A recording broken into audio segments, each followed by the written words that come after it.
Cafe Anyway.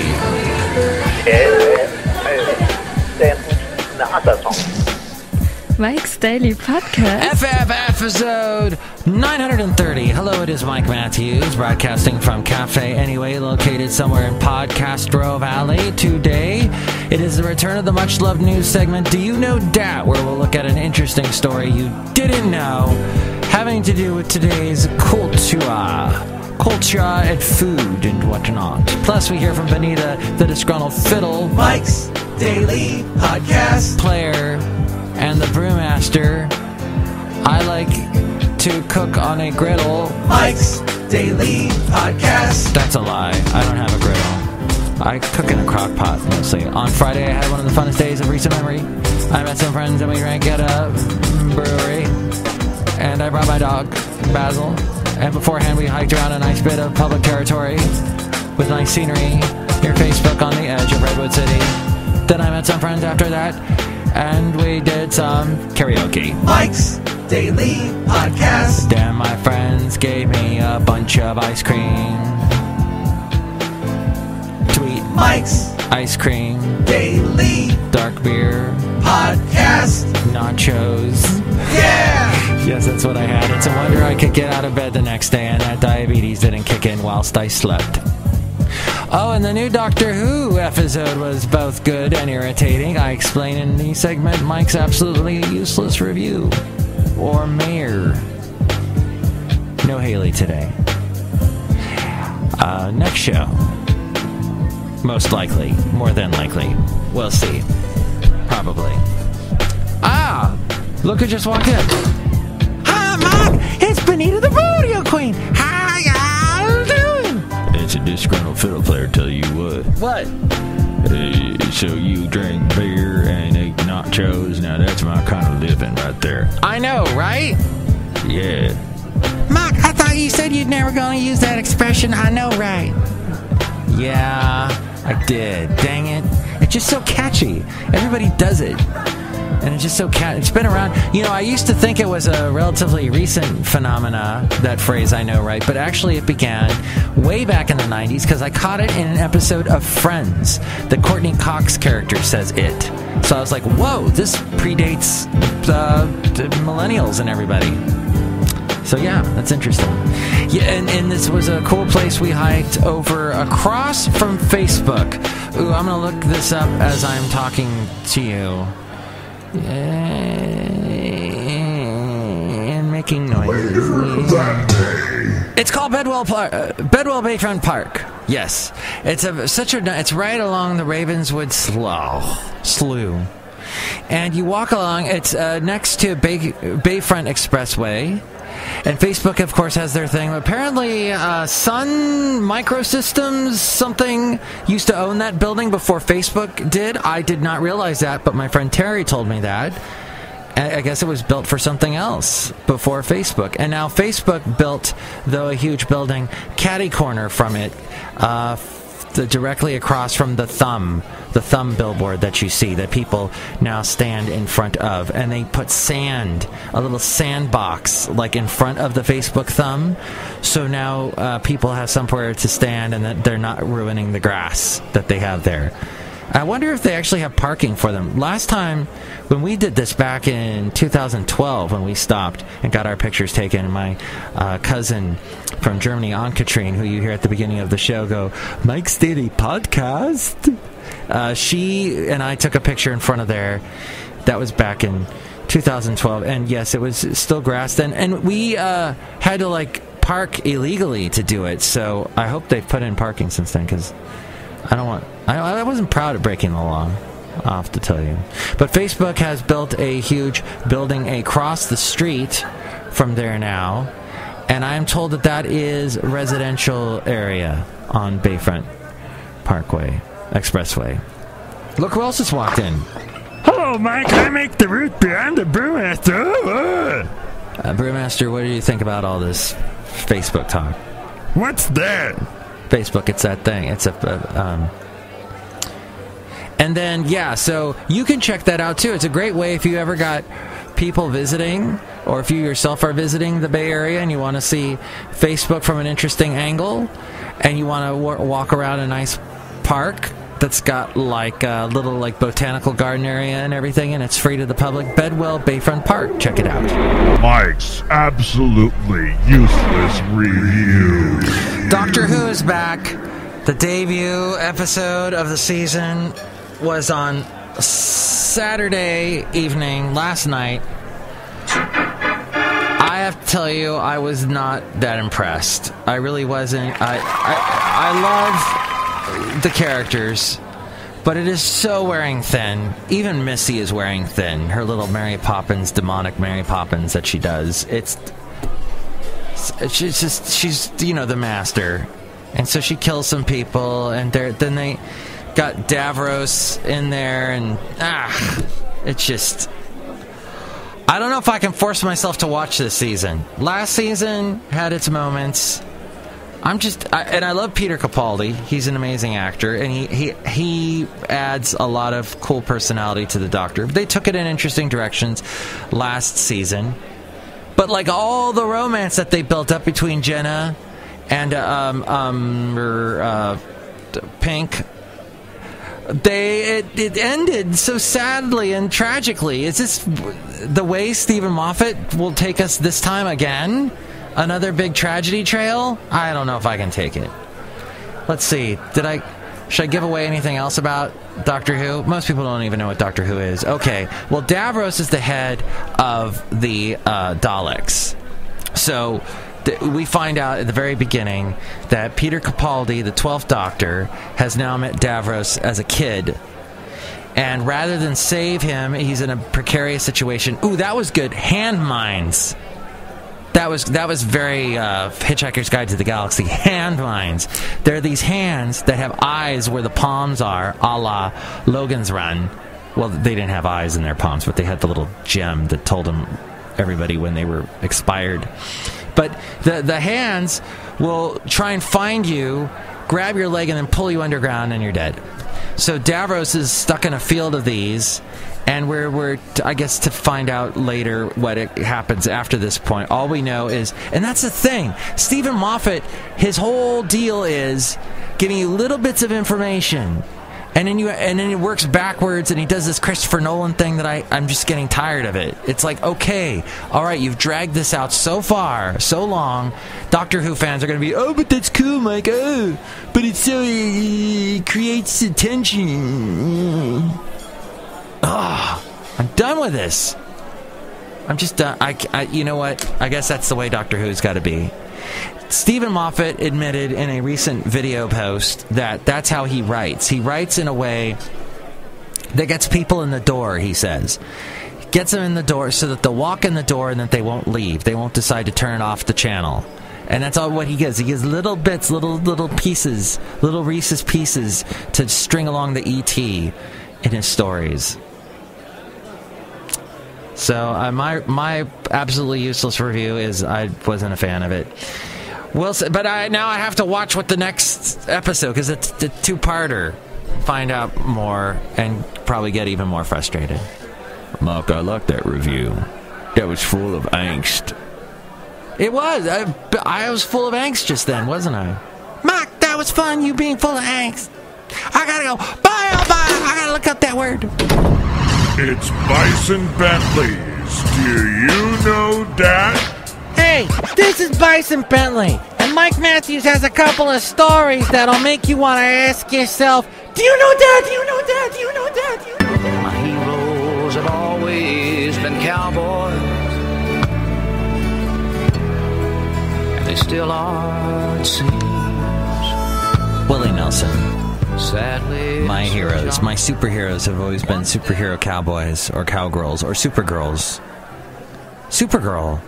It's going to be a TV show.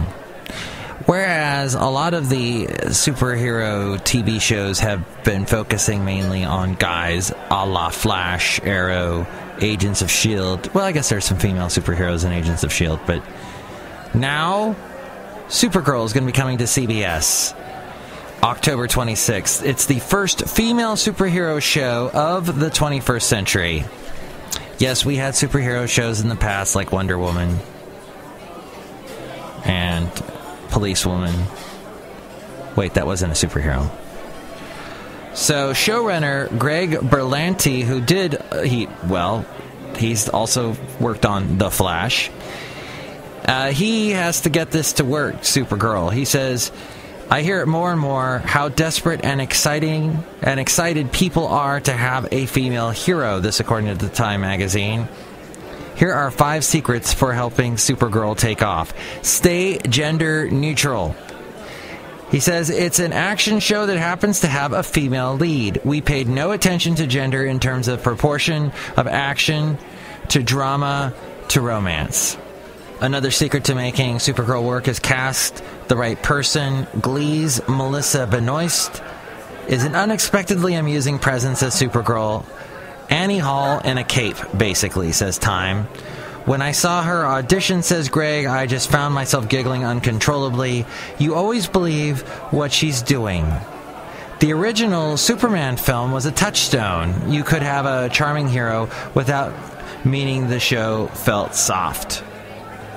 Don't be afraid to borrow, he says. In her civilian identity, Kara Danvers, Supergirl works for a media magnate who bears a distinct resemblance to Meryl Streep in The Devil Wears Prada.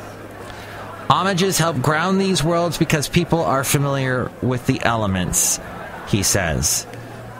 Which means, of course, that you don't have to explain a bunch of stuff, backstory and whatnot, and people's attention nowadays is so quick, they're not even listening to the show. But they're so ADD world. And you've got to explain things like super quick. Stephen Moffat said something about that earlier in the show. Keep Superman off screen. He says, quote, thank God for a show like Veep. You're like, where's the president? And then you finally realize you're more interested in her story. In that case, the Veep story, which was played by Julia Louis-Dreyfus. So no Superman in this. So don't even wonder about it, I guess. Just like in the, there's no mention of Superman in the other DC superhero shows. Well, actually, they do kind of. In the Flash season, the first season of Flash, that starred Brandon Routh, who played Superman in that movie back in, the late O's, mid-O's, with Kevin Spacey and everybody. Kate Bosworth. He plays the Atom in the TV show The Flash or Arrow, actually. Well, both. He crossed over to both of them, and now he's going to be in some other show that they're spinning off. So, yeah, whatever. Rainbow still, silver stood, if that sky blue. I'll be drinking that free bubble up, eating some rainbow stew.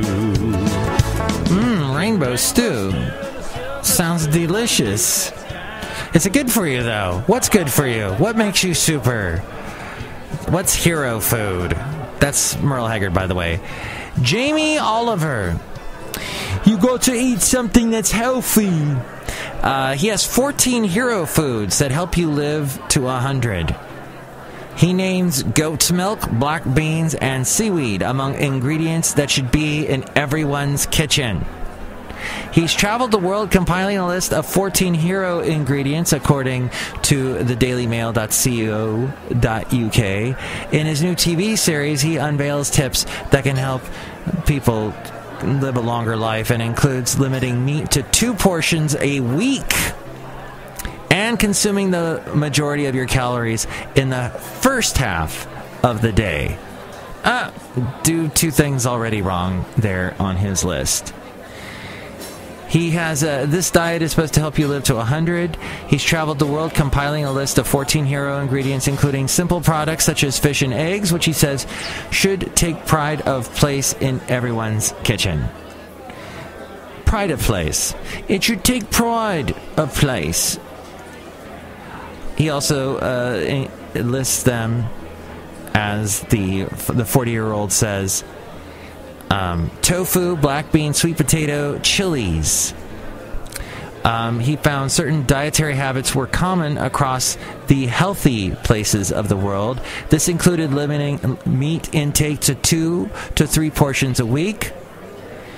He said this is healthy because meat tends to be higher in saturated fats than other protein sources. That's not so much good for you. He also found in healthier cultures, people tended to have larger breakfasts and a smaller dinner. He says, when I've gone around the world to see the people that live the longest and most productive life, they all have a good breakfast.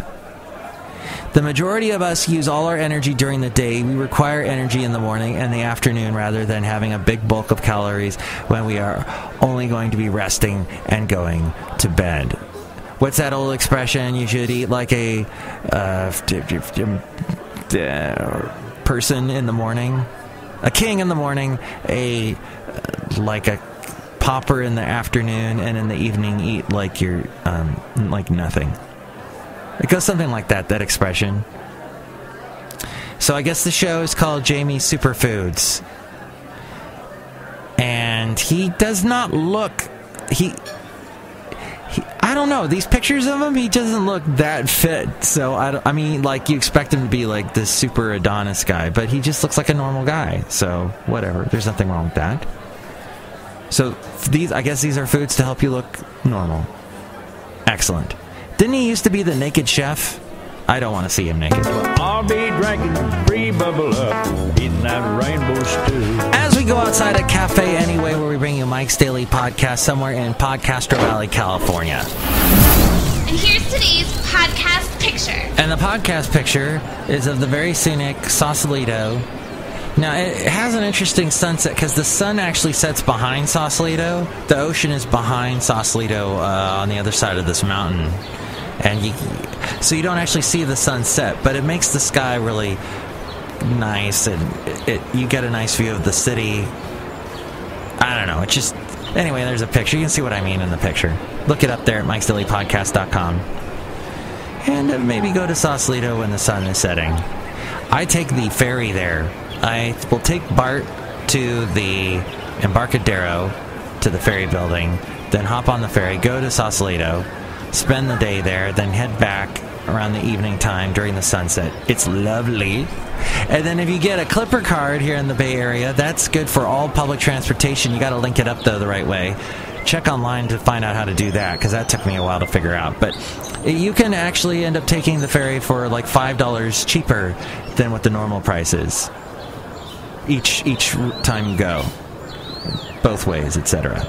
So yeah, check that out, MIKEs-DAILY-PODCAST.com. Mike, you're full of a bunch of great ideas.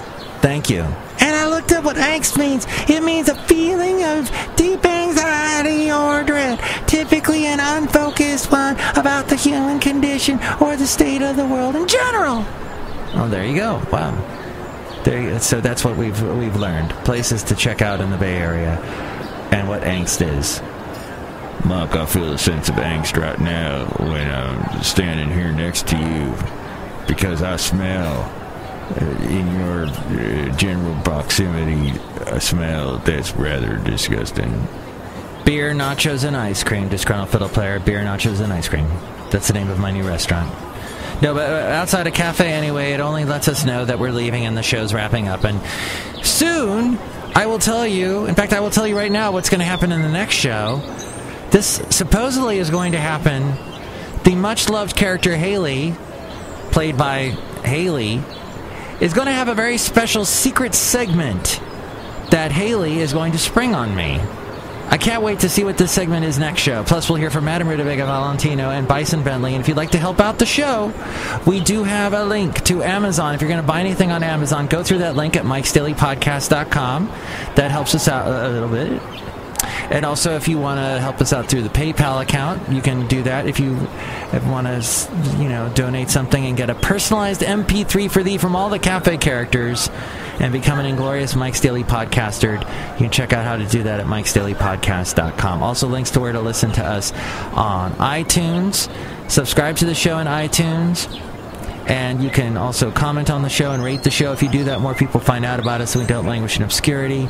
You can hear us on YouTube, SoundCloud, TuneIn, Stitcher, Podomatic, Mixcloud, Spreaker, Player FM, Ameristream Live. And follow us on Instagram, Yelp, Tumblr, Twitter, and Facebook. Links to all of those, as well as the podcast picture. And the daily blog, all there at MIKEs-DAILY-PODCAST.com. And this nice, wonderful lady by the name of Ariel is going to sum up for us what I just said. Mike's Daily Podcast is written and produced and performed by Mike Matthews. His podcast is super easy to find. Download or listen to his show and read his blog at MIKEs-DAILY-PODCAST.com. Email Mike now at MIKEs-DAILY-PODCAST@gmail.com. See you tomorrow. Bye!